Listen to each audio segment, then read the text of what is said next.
Live, we're ready to go.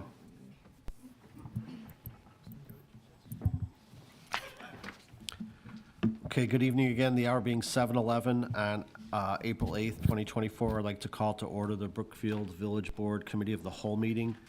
Bridget, can we have a roll call for the committee meeting, please? Trustee Ketchler? Here. Trustee Cote? Here. Trustee Hendricks? Here. Trustee Niramatsu? Here. Trustee Gahuli? Here. Trustee Kaluzny? Here. And President Ketchmark. President Garvey. Sorry. Want to switch spots? You always were her favorite. President Garvey is here. It's only been 3 years, but. It's coming.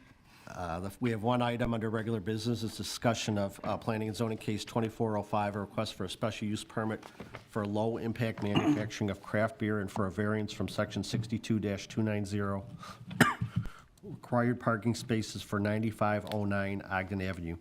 As always, the board has the benefit of a very detailed staff memo on this, but I'm going to ask our village planner, Kate Portillo, to provide a summary to the board and to the audience about the case. Thank you, Kate. Thank you, President Garvey and trustees. As you mentioned, this is case 2405, the request for special use permit for low-impact manufacturing and the variance from the required parking spaces for 9509 Ogden Avenue. And this property is located in the SA5 zoning district where special use is needed for low-impact manufacturing. The parcel itself is approximately 4,793 square feet, and the brick structure that occupies nearly no room for off-street parking. So James Koblish operates Hop District Brewing in LaGrange Park and purchased this property with the intention of expanding his brewing operations to include distribution of his craft beer brand. The proposed use would be the manufacturing of craft beer. The hours that would occur are intended as Monday through Friday from 9 a.m. to 5 p.m. Mr. Koblish anticipates delivery trucks twice per month, and the 2-employee maximum is in fact a long-term number. The applicant represented that there is very minimal parking needed for the low-impact manufacturing use. At the public hearing on March 21st, Mr. Koblish explained that deliveries would occur 1 to 2 times per week, that a company vehicle would be parked at the LaGrange Park location, and that during the first 1 to 2 years, he would be the exclusive staff person at the facility at the hours that I previously stated. He has preliminarily secured parking for his own vehicle, off-street parking, at another location. The Planning and Zoning Commission, as they typically do, wanted to understand how this request fit in with the village plan goals. So the 3 recent plans, the stationary district zoning, the comprehensive plan, and the Energize Ogden plan, those connections are highlighted for you on this slide. The proposed improvements related to the applicant's purchase of this property, and as a special use, it offers a wide range of opportunity for the village. We just wanted to cover that the bow truss roof system interior would be renovated.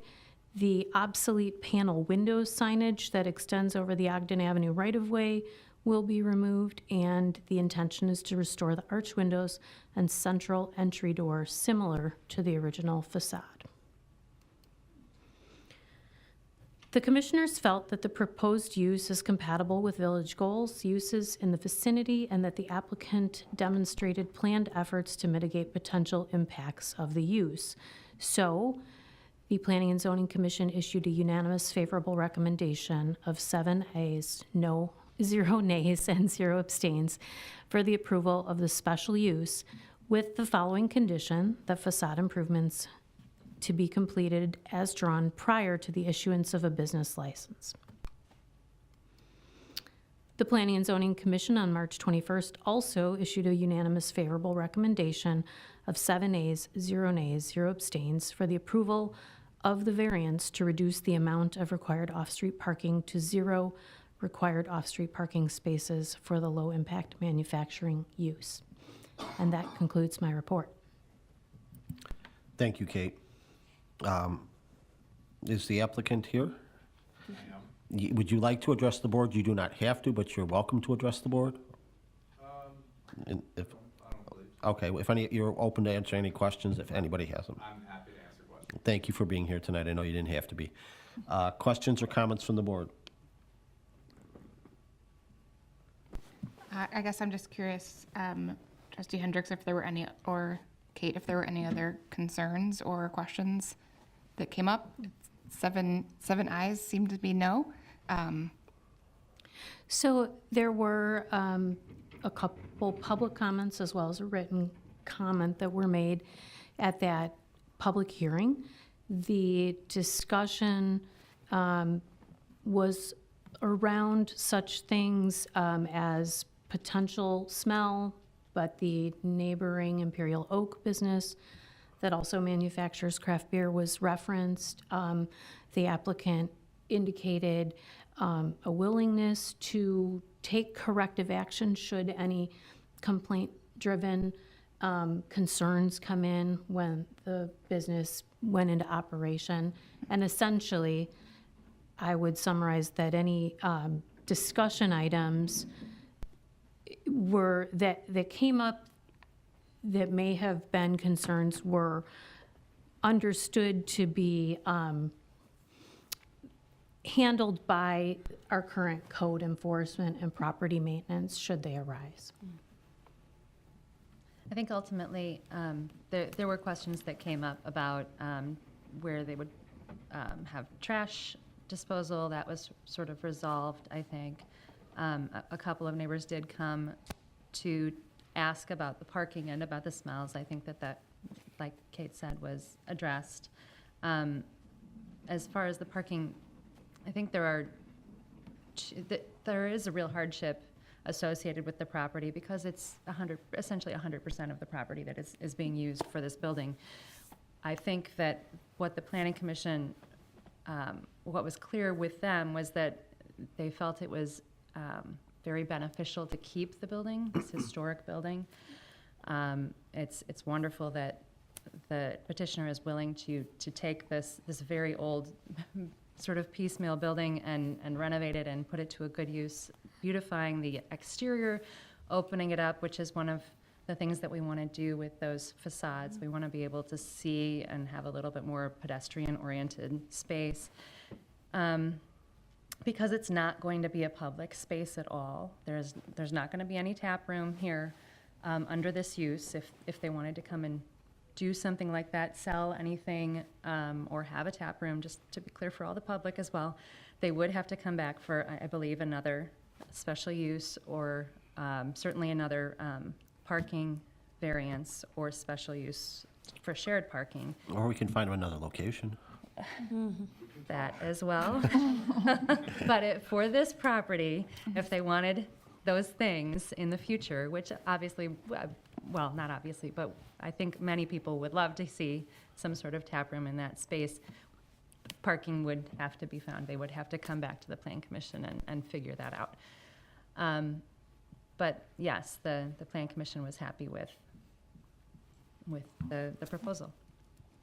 I also just want to share the applicant, I'm not sure what types of improvements you're making inside, but the Cook County has a program called the Bright Program, which you can use energy efficiency funds on breweries specifically. I'm happy to connect you with that program if you're interested. Thank you. What's your time frame going forward? I'm hoping for 6 months for construction completion, and then after that, inspections, and then obviously testing of equipment might take some time, but maybe 6 months to a year to be operational. That's great. I'm just add on to Trustee Hendricks. I'm really glad to see a structure like that and history here in Brookfield just brought up to a little modernization there, but really keeping the essence of what that building was and making it into something new and not just knocking it down and building new. So I'm I have some excited. of the- I'm sorry, I do have some of the bowling alley wood left over if anybody's interested. Wow, okay. Okay, any other Is questions? that bowling pin still there? Not pins, just the maple from the lanes. Wow, We was a kept bowling some- alley? We kept some of that. That's pretty great. Yeah, it's from the 40s. I thought it was neat. Cool. Any other questions or comments from the board? Did the Planning and Zoning Commission, they discussed the deliveries and the truck deliveries and the backside and the length of the deliveries, and they were good with that? It didn't get into detail, I don't believe, but I think the memo said that it's twice a month for deliveries. Some discussion was, going back, some discussion was had, can they park or have deliveries inside the building? The building is not, Right. the floor of the building is not rated to be able to handle that, and probably odors and things like that are not ideal. So essentially, I think 2 deliveries a month, and yeah, that was And considered. during delivering time, it would be, you're basically blocking the alley. Was there enough room Would to? you like me to approach? Sure, if you wish. If we could just have your name for the record now that you're. Sure. My name's Jim Koblish, or James Koblish. Thank you. So the nature of the deliveries, anything outside of regular parcels, just like a regular UPS box, would be a pallet of 50-pound bags of grain. So essentially, a box truck would pull up, and they take the pallet off the back, and I bring it inside with a forklift, and that's about it. So they'd be there for 5-10 minutes max. And then, but deliveries going outbound, right? It would be the same in reverse. It would be kegs, and they would be palletized, and they would be brought to the alley by a forklift, not a vehicle into the building. And so it'd just be the forklift placing it into a van or truck and drive away. Nothing to create any obstacles or long-term alley blockage. So. Okay, thank you.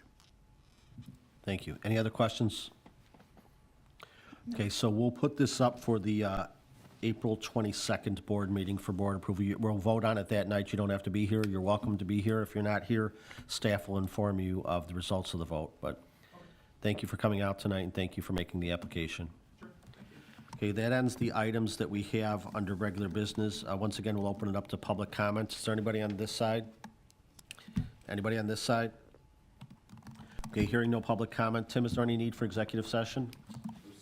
Okay, at 7:24, I'd entertain a motion to adjourn the committee of the whole meeting.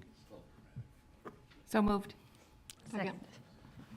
The motion was made by trustee Kaluzny, second by trustee Niramatsu. Roll call, please. Trustee Ketchmark. Aye. Trustee Cote. Trustee Hendricks. Aye. Aye. Trustee Niramatsu. Trustee Gahuli. Aye. Trustee Kaluzny. Aye. Okay, we're adjourned at 7:24.